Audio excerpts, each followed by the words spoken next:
এবার বগুড়ায় শেখ হাসিনা কাদের সহ ১০১ জনের বিরুদ্ধে হত্যা মামলা, ৮ দিনের রিমান্ডে সাবেক সেনা কর্মকর্তা জিয়াউল হাসান। বাংলাদেশে কোটা সংস্কার আন্দোলনে শিশুসহ নিহত হয়েছেন ৬৫০ জন, জাতিসংঘের প্রাথমিক প্রতিবেদন প্রকাশ। বাড়ল অন্তর্বর্তীকালীন সরকারের আকার, বঙ্গভবনের শপথ নিলেন আরও ৪ উপদেষ্টা।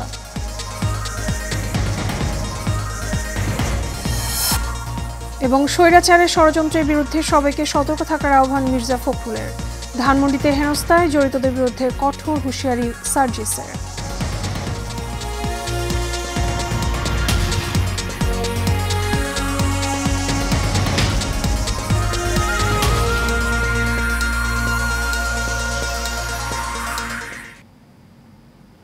স্বাগত এশিয়া নিউজে আপনাদের সঙ্গে আছি আমি মিতা মৌসুমী। শুনছিলাম বিআরবি কেবল ইন্ডাস্ট্রিজ লিমিটেড সংবাদ শিরোনাম। এবারে চলে যাব বিস্তারিত সংবাদে। ভারতের প্রধানমন্ত্রী নরেন্দ্র মোদীর সঙ্গে ফোন আলাপে বাংলাদেশের সকল সংখ্যালঘু সম্প্রদায়ের সার্বিক নিরাপত্তার নিশ্চয়তা দিয়েছেন অন্তর্বর্তীকালীন সরকারের প্রধান উপদেষ্টা ডক্টর মোহাম্মদ ইউনূস। আজ সামাজিক যোগাযোগ মাধ্যম এক্সে এক পোস্টে তথ্য জানিয়েছেন ভারতের প্রধানমন্ত্রী নরেন্দ্র মোদী। এই পোস্টে মোদী জানিয়েছেন, হিন্দু ধর্মাবলম্বীদের নিরাপত্তা ছাড়াও বাংলাদেশের সাম্প্রতিক পরিস্থিতি নিয়ে তাদের দুজনের মধ্যে কথা হয়েছে। এক্সে মোদী লিখেছেন, বাংলাদেশের অন্তর্বর্তী সরকারের প্রধান উপদেষ্টা প্রফেসর ইউনূসের সাথে বর্তমান পরিস্থিতি নিয়ে কথা হয়েছে। এ সময় গণতান্ত্রিক, স্থিতিশীল, শান্তিপূর্ণ এবং অগ্রগামী বাংলাদেশের প্রতি ভারতের সমর্থনের বিষয়টি পুনর্ব্যক্ত করা হয়েছে।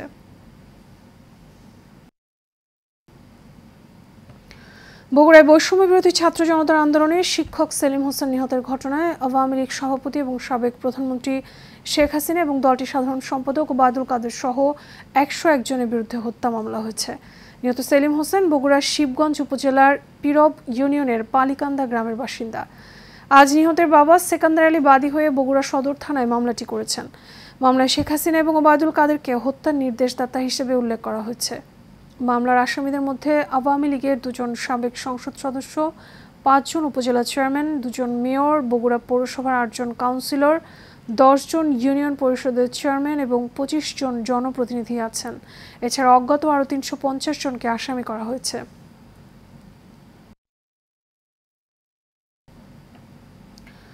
হকার শাহজাহান হত্যার ঘটনায় রাজধানীর নিউ মার্কেট থানায় দায়ের করা মামলায় আলোচিত সাবেক সেনা কর্মকর্তা জিয়াউল হাসানের ৮ দিনের রিমান্ড মঞ্জুর করেছেন আদালত। বিকেলে চিফ মেট্রোপলিটন ম্যাজিস্ট্রেট আদালতের বিচারক আরাফাতুর রাকিব এই আদেশ দেন।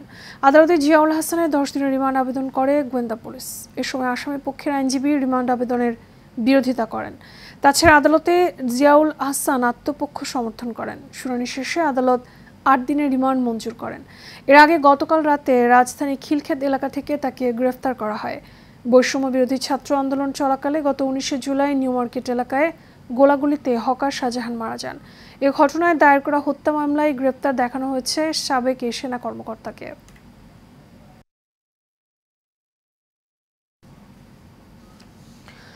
বাংলাদেশে কোটা সংস্কার আন্দোলনে ৬৫০ জন নিহত হয়েছেন বলে জাতিসংঘের প্রাথমিক প্রতিবেদনে উল্লেখ করা হয়েছে। আজ জেনেভা থেকে প্রকাশিত সংস্থাটির এক প্রতিবেদনে তথ্য জানানো হয়। ১০ পাতার প্রতিবেদনে বলা হয়, ১৬ জুলাই থেকে ৪ আগস্ট পর্যন্ত মারা গেছে ৪০০ জন, আর ৫ আগস্ট থেকে পরবর্তী সময়ে মারা গেছেন আরও ২৫০ জন। এতে আরও বলা হয়, নিহতের মধ্যে আছে বিক্ষোভকারী, পথচারী, সাংবাদিক এবং নিরাপত্তা বাহিনীর বেশ কয়েকজন সদস্য। প্রতিবেদনে বাংলাদেশের নিরাপত্তা বাহিনীর বিরুদ্ধে গুরুতর এবং বিশ্বাসযোগ্য মানবাধিকার লঙ্ঘনের অভিযোগের কথা বলা হয়েছে। বিগত সরকার শক্তি প্রয়োগ করে আন্দোলনকারীদের দমন করার চেষ্টা করেছে।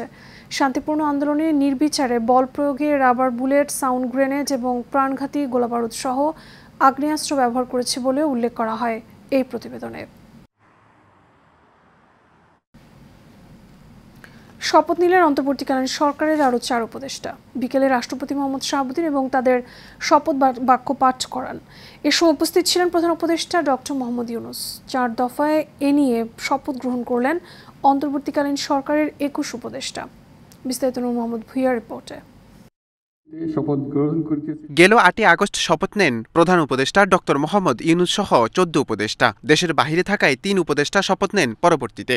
নতুন করে এবার আরও 4 জন যুক্ত হলেন অন্তর্বর্তীকালীন সরকারের উপদেষ্টা পরিষদে। বঙ্গভবনে রাষ্ট্রপতি মোহাম্মদ শাহাবুদ্দিন 4 উপদেষ্টাকে শপথ বাক্য পাঠ করান। এ সময় প্রধান উপদেষ্টা ডক্টর মোহাম্মদ ইউনূস সহ উপস্থিত ছিলেন অন্যান্য উপদেষ্টারা। নতুন উপদেষ্টারা হলেন সাবেক সচিব মোহাম্মদ ফাউজুল কবির খান, সাবেক মন্ত্রী পরিষদ সচিব আলী ইমাম মজুমদার, অর্থনীতিবিদ ওয়াহিদ উদ্দিন মাহমুদ এবং বাংলাদেশ রাইফেলসের সাবেক মহাপরিচালক লেফটেন্যান্ট জেনারেল অবসরপ্রাপ্ত জাহাঙ্গীর আলম। এ নিয়ে অন্তর্বর্তীকালীন সরকারের উপদেষ্টার সংখ্যা দাঁড়ালো 21 জনে। নূর মোহাম্মদ ভূঁইয়া, এশিয়ান টেলিভিশন, ঢাকা। ভাসমান অবস্থায় আছে দেশ, চক্রান্ত অব্যাহত আছে। যে কোনো মুহূর্তে ভারতে বসে থাকা শেখ হাসিনা সুযোগ নিতে পারে বলে সতর্ক করেছেন বিএনপি মহাসচিব মির্জা ফখরুল ইসলাম আলমগীর। সকালে রাজধানীর নয়াপল্টনে দলের কেন্দ্রীয় কার্যালয়ে চেয়ারপারসন খালেদা জিয়ার জন্মদিন উপলক্ষে দোয়া মাহফিলে এসব কথা বলেন তিনি। একটি গোষ্ঠী সাম্প্রদায়িক সহিংসতা সৃষ্টির চক্রান্ত করছে বলে এ সময় অভিযোগ করেন তিনি। এ সময় প্রতিটি এলাকায় শান্তি ব্রিগেড তৈরি করতে নির্দেশনা দেন বিএনপি মহাসচিব। তিনি বলেন, এক ফ্যাসিবাদ পরাজিত করা হয়েছে, নব্য ফ্যাসিবাদ যেন না আসে সে বিষয়ে সজাগ থাকতে হবে। বিএনপি চেয়ারপারসন বেগম খালেদা জিয়াকে অতি শীঘ্রই বিদেশে চিকিৎসার জন্য নেওয়া হবে বলেও জানান তিনি।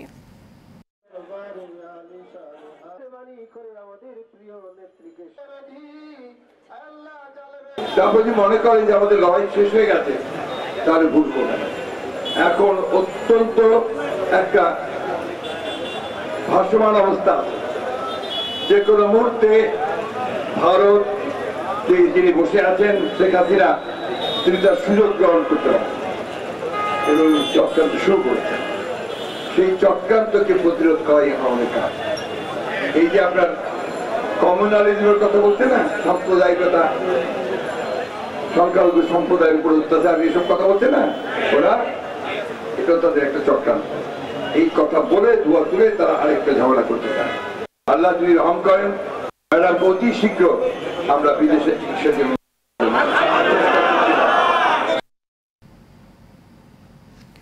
বৈষম্য বিরোধী ছাত্র আন্দোলনের অন্যতম সমন্বয়ক সার্জিস আলম বলেন, 15 আগস্ট যেসব অনাকাঙ্ক্ষিত ঘটনা ঘটেছে এর সঙ্গে বৈষম্য বিরোধী ছাত্র আন্দোলনের কেউ জড়িত থাকলে তার বিরুদ্ধে ব্যবস্থা নেওয়া হবে। তার মানবাধিকার লঙ্ঘনের মতো কাজ করেছে বলেও জানান তিনি। ওই ঘটনার সাথে সম্পৃক্ত এবং ভবিষ্যতে যদি এমন অতিরঞ্জিত কোনো ঘটনা হয়, তাহলে এই রিলেটেড সকলকে আইনের মাধ্যমে, কারণ তারা মানবাধিকার লঙ্ঘন করেছে, তারা যে কাজটি করেছে, মানে একজন মানুষকে বিবস্ত্র করা থেকে শুরু করে গায়ে হাত তোলা, এগুলো কোনোদিন আইনসঙ্গত নয়।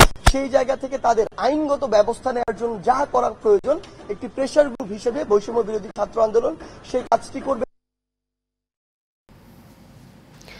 বাজারে নিত্য প্রয়োজনীয় পণ্যের দাম কিছুটা কমলেও হঠাৎ করে বেড়েছে কাঁচামরিচের দাম।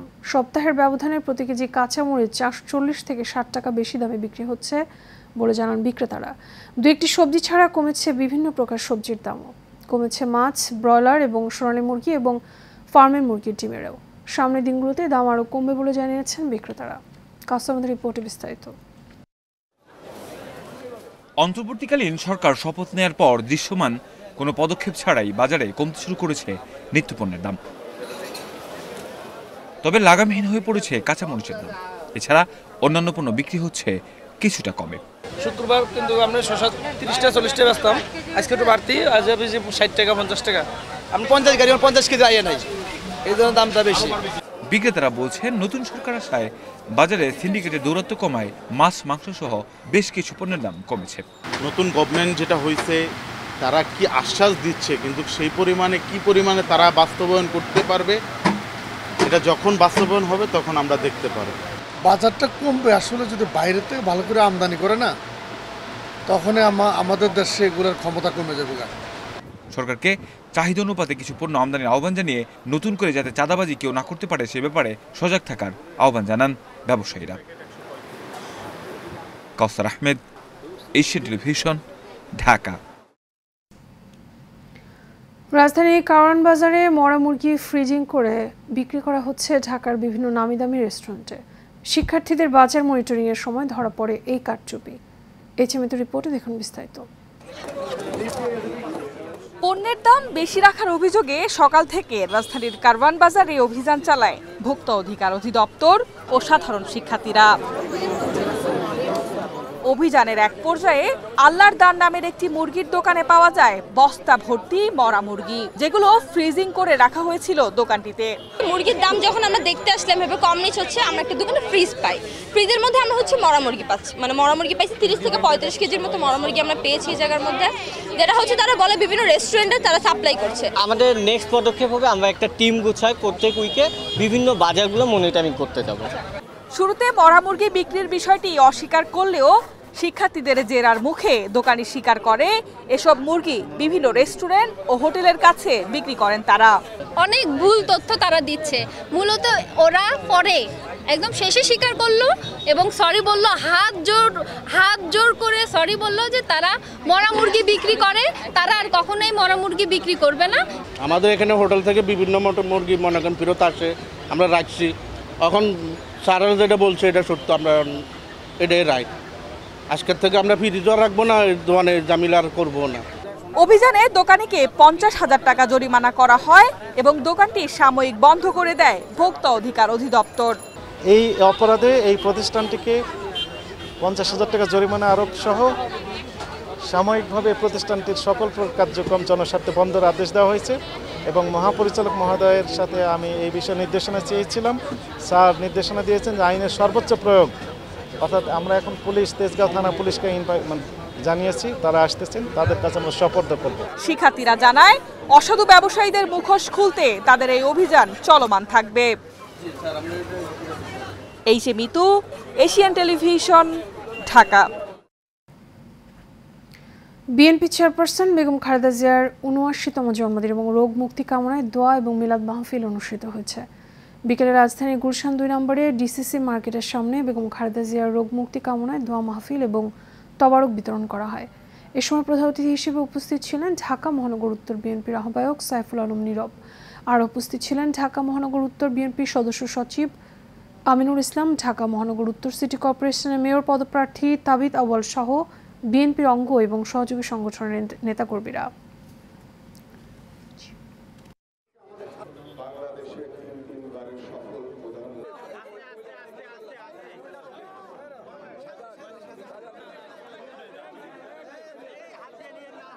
আমরা সবাই তারেক রহমানের নেতৃত্বে বাংলাদেশের ছাত্র সমাজ, বাংলাদেশের যুব সমাজ, বাংলাদেশের জনতা ঐক্যবদ্ধ হয়ে এই সকল ষড়যন্ত্র প্রতিহত করব, বাংলাদেশে গণতন্ত্র প্রতিষ্ঠা করব।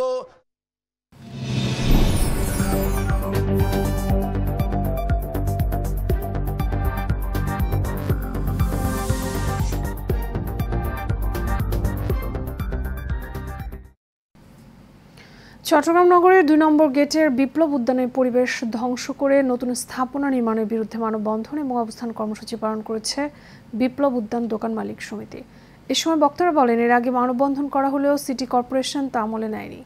এদিকে হাইকোর্টে নিষেধাজ্ঞা থাকার পরও চসিক নতুন স্থাপনা নির্মাণের কার্যক্রম চালিয়ে যাচ্ছেন। স্থানীয়দের দাবি, নাগরিক সুবিধার কথা চিন্তা করে এই পার্কটিকে আবার অবমুক্ত করা হোক।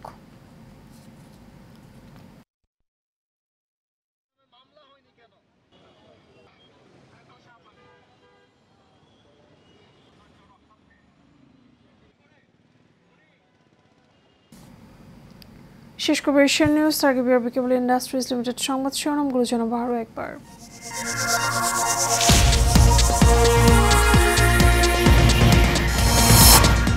এবার বগুড়ায় শেখ হাসিনা, কাদের সহ ১০১ জনের বিরুদ্ধে হত্যা মামলা। ৮ দিনের রিমান্ডে সাবেক সেনা কর্মকর্তা জিয়াউল হাসান। বাংলাদেশে কোটা সংস্কার আন্দোলনে শিশু সহ নিহত হয়েছেন ৬৫০ জন। জাতিসংঘের প্রাথমিক প্রতিবেদন প্রকাশ। বাড়ল অন্তর্বর্তীকালীন সরকারের আকার, বঙ্গভবনে শপথ নিলেন আরও ৪ উপদেষ্টা।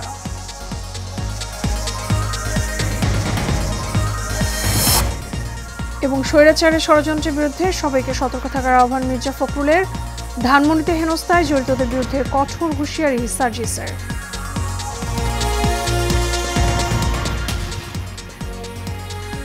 এশিয়া নিউজ এ পর্যন্তই। আমাদের পরবর্তী সংবাদ দেখার আমন্ত্রণ রইল। এখন সাথে থাকার জন্য ধন্যবাদ সবাইকে।